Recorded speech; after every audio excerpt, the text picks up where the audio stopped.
श्री गुरुदेव दत्त, श्री स्वामी समर्थ।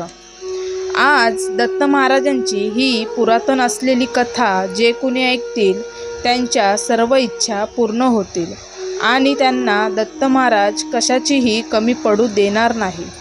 दत्त महाराजांचा अनुभव घेण्यासाठी कमेंटमध्ये श्री गुरुदेव दत्त असे टाईप करा आणि ही कथा आत्ताच लाईक करा। तुम्हालाही दत्त महाराजांचा अनुभव आल्याशिवाय राहणार नाही। अत्रि मुनीची पत्नी अनुसया ही अत्यंत पतिव्रता व साध्वी स्त्री होती। ती आश्रमात पतीच्या सानिध्यात राहून पतीची उत्तम प्रकारे सेवा करीत असे। तसेच आश्रमात येणाऱ्या प्रत्येक अतिथींचे मोठ्या प्रेमाने व आदराने स्वागत करीत। वेळोवेळी आलेला पाहुणा अनुसयेच्या आश्रमातून कधीच उपाशीपोटी गेला नाही किंवा खाली हाताने गेला नाही।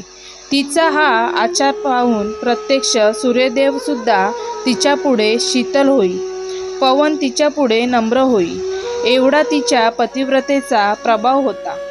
पतीबद्दल तिच्या ठायी असलेली अनंत भक्ती व लोकांबद्दल असलेला आत्यंतिक आदर यामुळे तिचे नाव साध्वी व पतिव्रता स्त्री म्हणून सर्वतोमुखी झाले।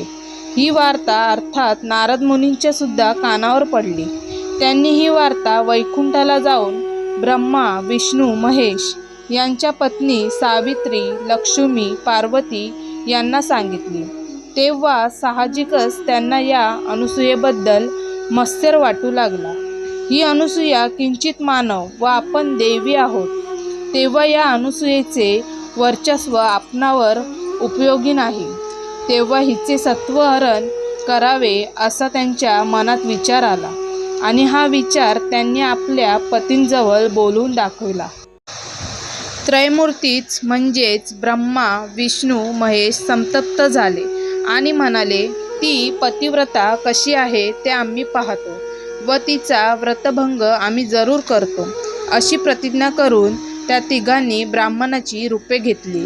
शुभ्र धोतर, अंगावर रेशमी उपरणे, यज्ञोपवीत आणि हातात कमंडलू अशा रूपात ते तिघे अत्रि मुनींच्या आश्रमात आले।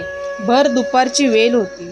अशा वेळी आपल्या आश्रमात आलेले ब्राह्मण अतिथी पाहून अनुसूयेने त्यांना मोठ्या आदराने बसायला आसन दिले, त्यांचे चरण धुतले व भक्तिभावाने त्यांचे पूजन केले। त्यांना पाटावर बसून जेवण वाढले, पण तिला अतिथी म्हणाले, आम्हास निवस्त्र होऊन अन्न वाढावे। हे ऐकताच अनुसूया चिंतन करीत मनात म्हणाली, हे कोणी सामान्य साधू नाहीत, तर हे माझे सत्व पाहण्याकरिता आले असावे। या जर विमुख पाठवले तर माझ्या सत्वाची हानी होईल। माझे मन निर्मळ आहे, शिवाय माझ्या पतीचे तपसामर्थ्य माझ्या मागे आहे। असा विचार करून अनुसूया तात्काळ घरात गेली। त्यावेळी तिचे पती देवाजवळ ध्यानस्थ बसले होते। त्यासी सारी कथा निवेदन केली। तेव्हा मुनींनी अंतर्ज्ञानाने हे सारे ओळखले व आपल्या पत्नीस एका पंचपात्रात गंगोदक देऊन म्हणाले, हे गंगोदक त्या अतिथींच्या अंगावर उडव व त्यांना इच्छाभोजन दे। तेव्हा पतीच्या आज्ञेप्रमाणे तीर्थाची पंचपात्री हाती घेऊन अनुसूया आश्रमाबाहेर आली। हातातील गंगोदक त्या तिघांवर उडवले। त्या गंगोदकाचा स्पर्श होताच ते तिघे अतिथी तात्काळ बालक झाले। तेव्हा अनुसूयेने तात्काळ त्यांना उचलून कडेवर घेतले आणि त्या अतिथींच्या इच्छेप्रमाणे तिघा अतिथींची बालके झाली। ती बालके रडू लागली।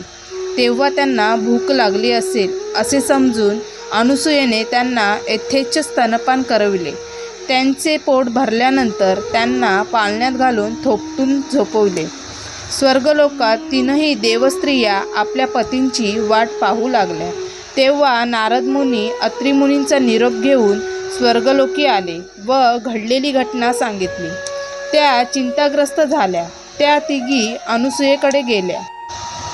तिची त्यांनी करुणा मागून झालेली सारी गोष्ट सांगितली व अनुसूयेची क्षमा मागितली। अनुसूयेस दया येऊन तिने हा वृत्तांत आपल्या पतीस सांगितला।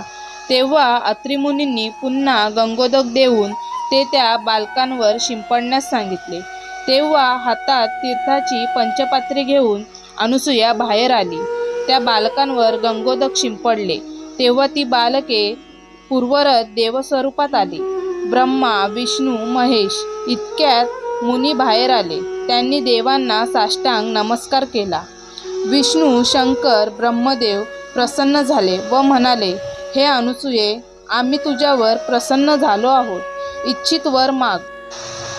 तेव्हा अनुसूयेने तिचे बालक माझ्या घरी 3 मूर्ती एकरूप होऊन पुत्राप्रमाणे राहू देत असा वर मागितला. तेव्हा तथास्तु असे म्हणून देव अंतर्ध्यान पावले. अशा तऱ्हेने मार्गशीर्ष शुक्ल चतुर्थीच्या दिवशी दत्तात्रयांचा जन्म झाला. 3 शिरे, 6 हात आणि तेजस्वी अंगकातीचे. ते बालक पाहून सती अनुसूयेला अत्यानंद झाला. ती पतिव्रता स्त्री खरोखर धन्य होय. तेव्हापासून मार्गशीर्ष शुक्ल पौर्णिमेला प्रदोषकाली दत्तजयंतीचा उत्साह प्रतिवर्षी साजरा होतो. श्री गुरुदेव दत्त. मित्रांनो, तुम्हाला आजचा व्हिडिओ आवडला असेल तर कमेंटमध्ये श्री गुरुदेव दत्त, श्री स्वामी समर्थ लिहायला विसरू नका. श्री स्वामी समर्थ. जय जय स्वामी समर्थ.